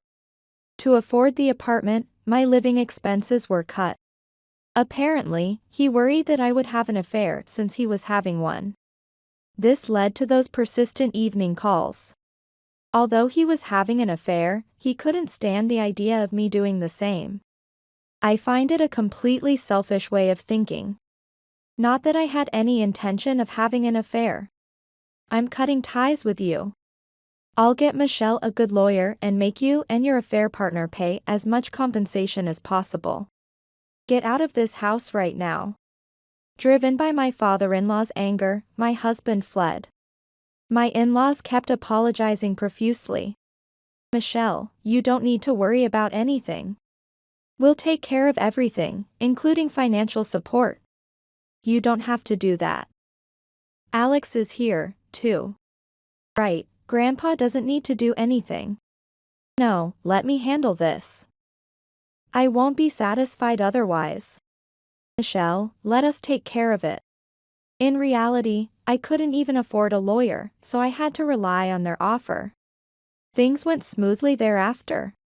It seemed that my husband was completely smitten with Claire. He was willing to lose everything as long as he had Claire. During the divorce negotiations, financial abuse was recognized. And not only compensation but also a settlement was increased. Money that hadn't been properly given for living expenses and other things was added to a considerable amount. After paying those compensation, my husband was left with almost no money. The house was obtained as part of the divorce settlement. The condition was that the mortgage must be paid, but the in-laws offered to pay it as an apology. Compensation was also claimed against the affair partner, Claire. Claire, who had dreams and had been saving money, had to use it all for compensation. This was a considerable shock to her. Steve refused to advance her the compensation payment. Even if he wanted to help, he didn't have the money. Claire felt as if her dreams had been devoured. Mentally broken, she quit her job and returned to her family home. I'm not responsible for Claire's breakdown, but it pains my heart.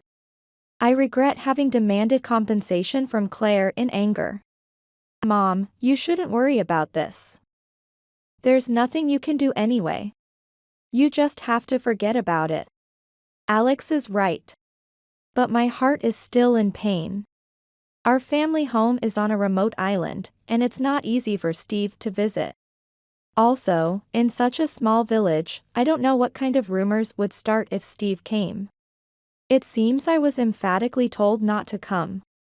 Now that we're divorced, Steve, bearing that name, is nothing more than a stranger to me. Whether he lives alone in an apartment has nothing to do with me. We should each live our own lives. But Steve's clingy nature is exasperating. It was my fault. Let's get back together. I realized your value only after losing you. Claire was just a fling. Time and again, Steve calls. These days I let him talk and then hang up without saying a word. From his talks, it seems his room has become quite dirty. Once, he sent me a photo of his room. It felt like I could smell the stench coming from the screen. I deleted it immediately. I've been kicked out of sales. I keep messing up, and people say my clothes smell. It's all your fault. Thinking about how I was married to such a man makes me feel sick. How are you going to take responsibility? It's ridiculous that I, who was once the top in sales, am now being sent to the company archives. It's like they're telling me to quit. Can't he see that everything is his fault? How much does he need to blame others to be satisfied? Is Steve even capable of rational thought anymore? One day, I received another call from Steve. I'm coming over tonight. Be ready. The call ended abruptly. I was trembling. What should I do? I didn't know what Steve might do. Hesitantly, I called Alex. I'm on a business trip right now. I'll handle it, so lock the front door and don't go outside under any circumstances. Even though he said he would handle it, Alex was on a business trip. What could he do? Nevertheless, I locked all the doors in the house and secured the front door with a chain. It became night. I was too scared to turn on any lights. As I was jittery, the doorbell suddenly rang. I jumped in shock. There was a loud banging on the door. I know you're there. Open up. Hearing Steve's yelling, I crouched down trembling. Then I heard voices arguing outside. After a while, silence returned. The doorbell rang again. On the monitor, I saw my father-in-law. I rushed to the door and opened it. You can relax now. I've driven Steve away. Relieved, I collapsed in tears. My father-in-law, followed by my mother-in-law, came in. Don't worry anymore. We won't let him come near you again. I invited my in-laws inside. While serving them coffee, I expressed my gratitude. Michelle, you shouldn't apologize. We're to blame for raising such a son. It turned out that my in-laws were there because Alex had contacted them. They had hidden and waited for Steve to appear. Tomorrow, I'll deal with Steve. I know a ship captain who's looking for crew members. It's a deep-sea fishing vessel, and once you're on, you can't return to the US for a year. He needs to get on that ship and straighten himself out. In fact, we've been covering all the compensation. He has to listen to us now. As foolish as he is, he's still our dear child. Just laugh and think of us as foolish parents. Every parent loves their child, of course. Michelle, you might have been concerned about Claire. We've returned her money. She was doing well. I'm sorry for the trouble. It must have been hard being so far away. And about the money, we need to return it. No, keep the money. We won't be satisfied otherwise. Sometime later, my father-in-law informed me that Steve had boarded the ship. Whether Steve reforms or not, it's no longer my concern. Now, I'm happy that Alex could participate in a big project at work. I just hope he achieves great results. My relationship with my in-laws is good, and they still visit occasionally. Michelle, you're still young. Life is just beginning. It's too early to grow old. In fact, I've started seeing someone. It's Ted Morris from my company. With my husband's affair and everything, I just thought he was a good person. Going to work and talking to Ted, I realized how calm it made me feel. But it took some time to recognize that my feelings were more than that. It was an emotion I hadn't felt in many years. But now that I'm divorced, I can face those feelings honestly, and I confessed to him. Then, Ted also confessed that he had fallen in love with me at first sight during the interview. Like the seasons, spring has come again for me.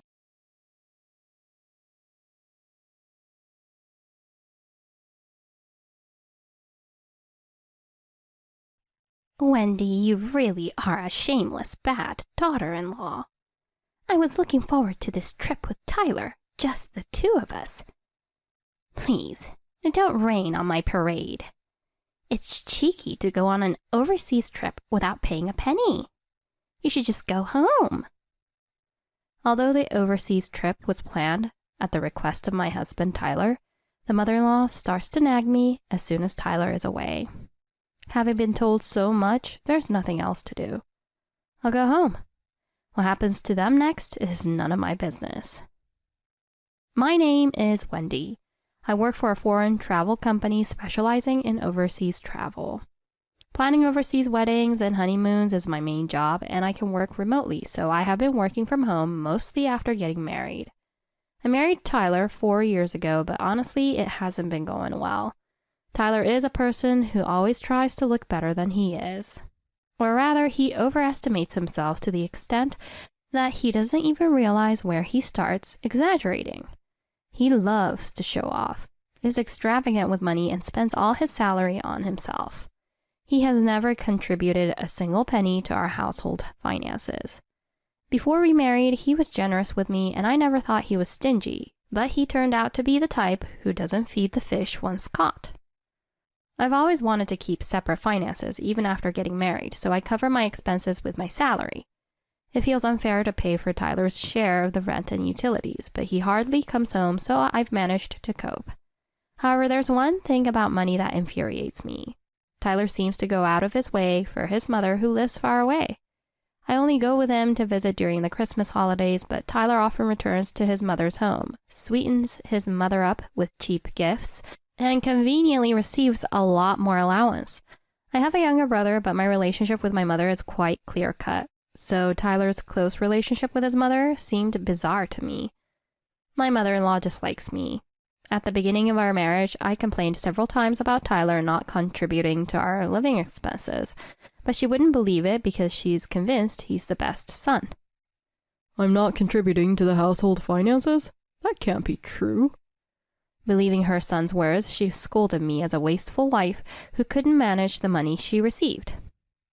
And my mother-in-law doesn't understand the concept of remote work. It's probably because the times are different, but she insists that it's impossible to work from home. And no matter how many times I explain, she thinks I'm a full-time housewife. If you have time to complain about Tyler's salary, go out and work to make ends meet. You don't have children to take care of. She calls me and barks at me like this every time Tyler visits her home. I can easily imagine Tyler bad-mouthing me at his mother's home. The misunderstanding benefits Tyler, who ignores how much I am criticized. Previously, I exploded. Why do I have to be said to be supported by you, who doesn't contribute a single penny to the household when I'm working full-time? Get along with each other between women. Why can't you explain that? It's your fault for not communicating properly, he said. It's because you're lying. Your mother doesn't want to listen to me at all. Please, Tyler, make sure. After persistently pressing, he threw a signed divorce paper at me. Looking back, it was a good chance to get a divorce, but I was so shocked that Tyler always carried a divorce paper with him that I couldn't understand why I had to be the one to be told to get a divorce and I missed the chance. As things calmed down and life returned to normal, discussing divorce with Tyler would not be easy. Divorce is said to be much harder than getting married, but for Tyler, it feels hundreds, thousands of times harder. Just imagining it makes me tired, and in the end, I listened to his side because it seemed better than now. But by not agreeing to the divorce, Tyler made a big misunderstanding. Like his mother, Tyler, who has strong misconceptions, thought I was madly in love with him and couldn't leave, making him even more arrogant. Tyler's emotional abuse gets worse day by day. Witnessing it makes discussing divorce even more daunting. In this vicious cycle, my ability to ignore Tyler's behavior has been improving rapidly. This year's Easter holidays, combining paid leaves, could make it a 9-day consecutive holiday, and before the holiday, information about travel spots and recommended destinations overflowed. At our house, Tyler was working according to the calendar without long holidays, and I was working for a foreign company, unrelated to Easter holidays. During the holiday, Tyler went back to his mother's home, but as soon as he returned, he said, "Let's go on an overseas trip." When I asked him what he meant by suddenly, he seemed to have heard from his mother during his visit that a cousin was on an overseas trip. Taking an overseas trip on a 9-day holiday? That's sneaky. He was jealous and angry. I want to do something good for my mother sometimes. Wendy, arrange this trip. Most likely, the mother-in-law had hinted that she wanted to go too. Simplistic Tyler had easily fallen for it. It was too low level, and I was dumbfounded. That's impossible on such short notice. Neither you nor your mother even have passports. Isn't a domestic trip okay?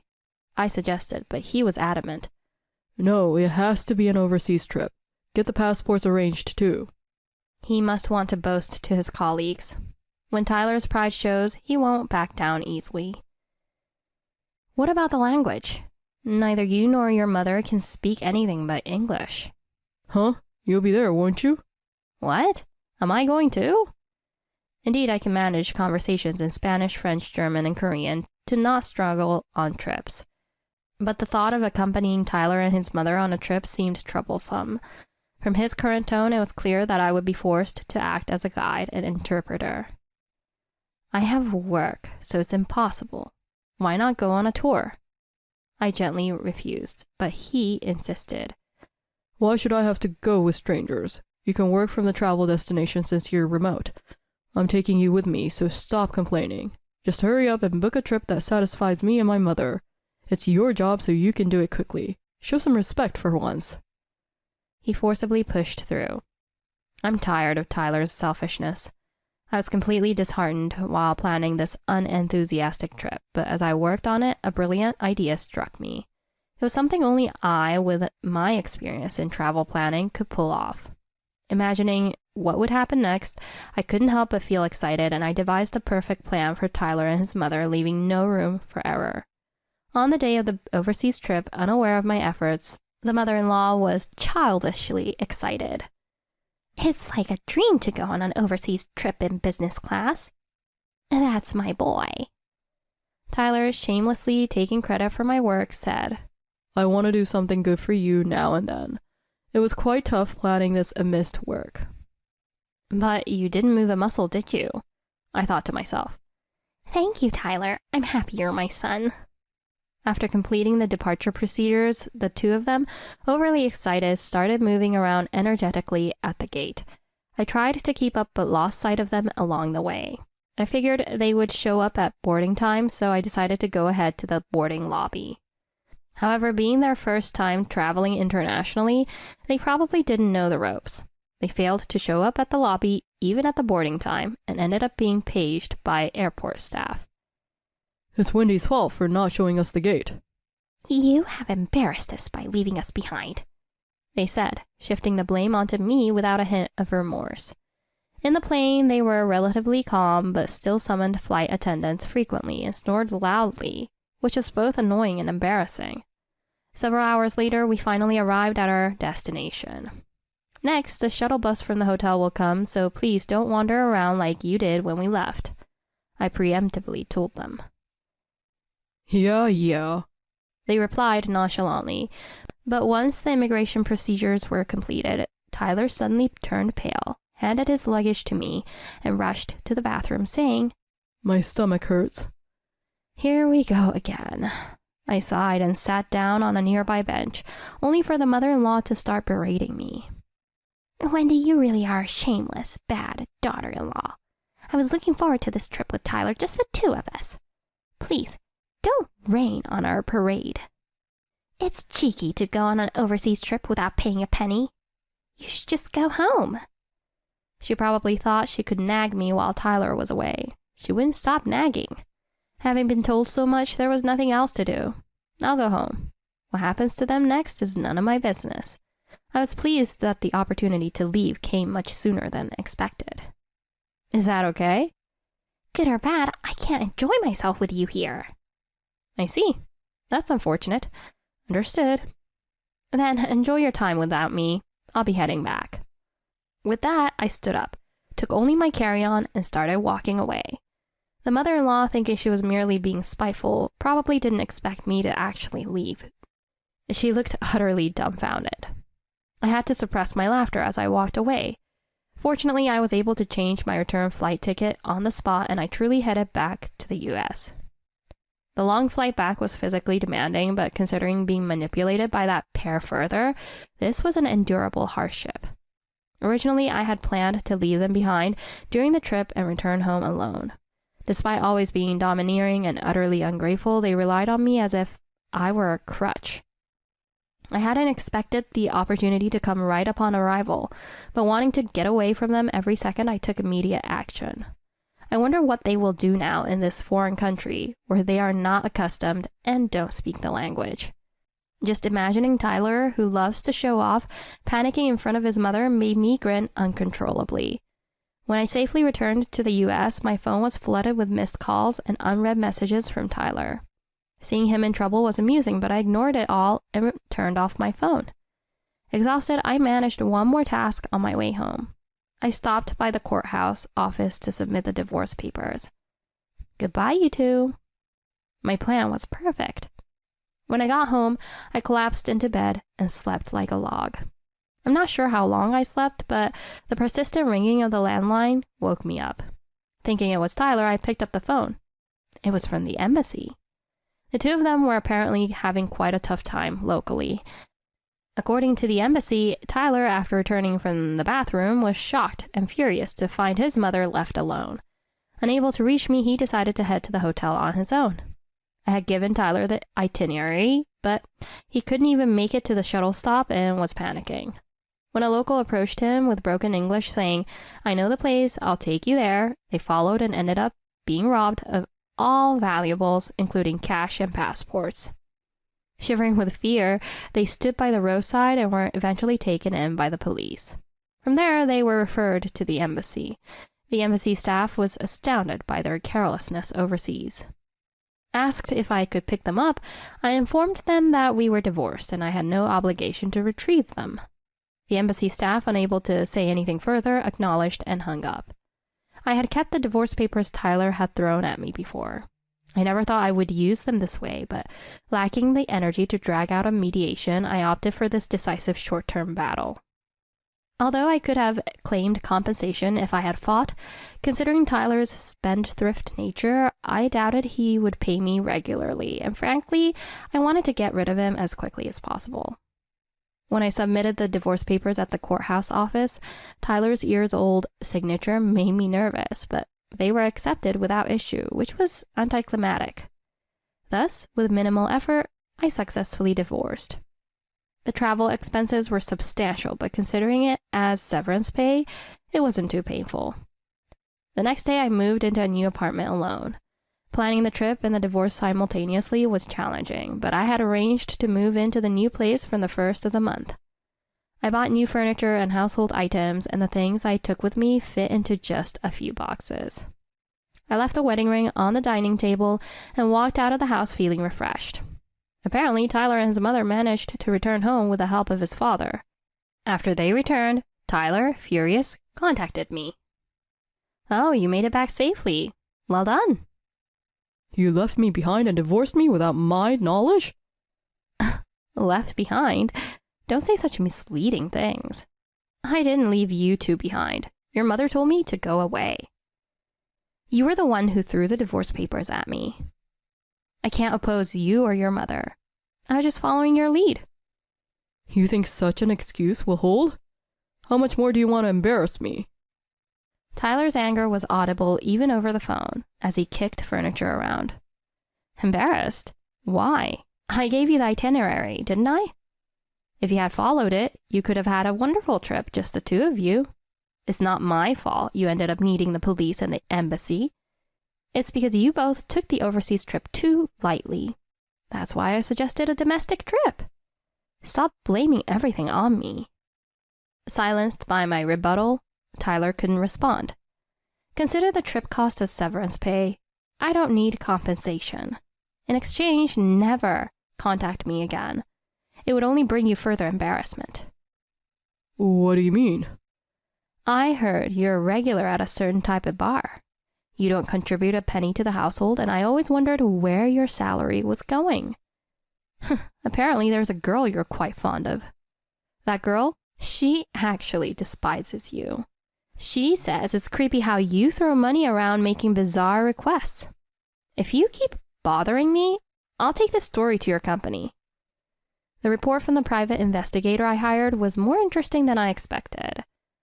The girl Tyler was infatuated with actually disliked him.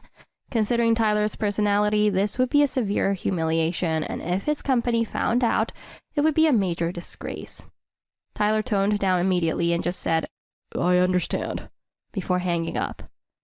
Sometime later, as I was getting used to my new life, Tyler's father called. I have no grudge against my father-in-law, so I answered the call to bid him farewell, only to hear that he had divorced his wife. Although surprising, it made sense since both of us had suffered due to his wife's behavior. So I congratulated him. My father-in-law thanked me. Thanks to the trip you planned, I was able to thoroughly investigate my wife's actions during the trip. It turns out he also saw the trip as an opportunity and has secretly prepared for divorce, discovering that she had significantly misused his retirement funds. Guess what she spent it on? Unbelievably, it was on beauty treatments and cosmetic medicine. He laughed, and so did I. It seemed she had spent a fortune without anyone noticing any difference in her appearance. Truly, money down the drain. Left penniless and kicked out, his wife turned to Tyler, but now without my salary, Tyler had no money to spare for her and coldly brushed her off. She quickly aged from the shock of her doting son's turnaround. Tyler, unable to afford the rent for his apartment on his single salary, was forced to move. He now lives in a drafty, shabby apartment, but still can't give up his pretenses. At the end of our conversation, his father said, Wendy, I'm sorry for the terrible 4 years you endured.